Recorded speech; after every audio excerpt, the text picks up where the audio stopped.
Le ministre des Transports et de la Logistique, Justin Ndoundangoy, était hier dans les locaux du Conseil gabonais des chargeurs.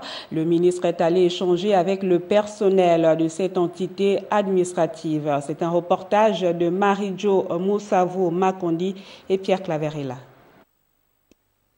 Accompagné d'une forte délégation, le ministre des Transports et de la Logistique est allé toucher du doigt les conditions de travail et surtout les difficultés auxquelles se trouve confronté le Conseil gabonais des chargeurs. Sur le plan matériel, le Conseil gabonais des chargeurs fait face à une réalité qui est celle des charges qui sont très élevées. Et ces charges sont une moyenne de 200 employés à près de 140 cadres dirigeants, ce qui est anormal en matière d'orthodoxie de gestion et en matière de pratique de gestion. On ne peut pas avoir 142 cadres dirigeants dans une entité pour une cinquantaine d'agents d'exécution. Donc j'instruis le directeur général de voir dans quelle disposition, de mener une réflexion pour mettre rapidement sur la table du ministre que je suis les propositions visant à redresser cette pyramide qui est très alarmante.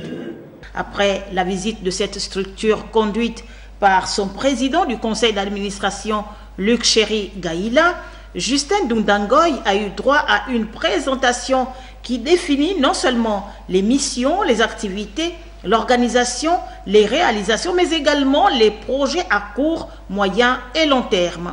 Profitant de sa présence sur les lieux, le ministre de tutelle s'est prononcé sur le mouvement d'humeur qui perdure au sein de cette entité. J'ai discuté avec les deux parties. Nous avons mis en place un plan de sortie de crise et je pense que dans les jours à venir, nous connaîtrons une issue heureuse, tout en précisant que parmi les agents qui observent le mouvement des grèves, il y a certains qui sont récidivistes. Et il est temps aussi de prendre des décisions qui s'imposent parce que les mêmes employés ne peuvent pas se retrouver à chaque fois dans les mêmes circonstances, toujours aux prises à la direction générale.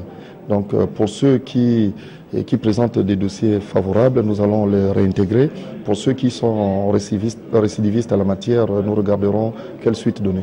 Pour sa part, le directeur général du Conseil gabonais des chargeurs, Liliane Nadej Ngari, épouse Onangayo Bégué, a dressé au ministre le bilan de cet établissement public administratif placé sous sa tutelle.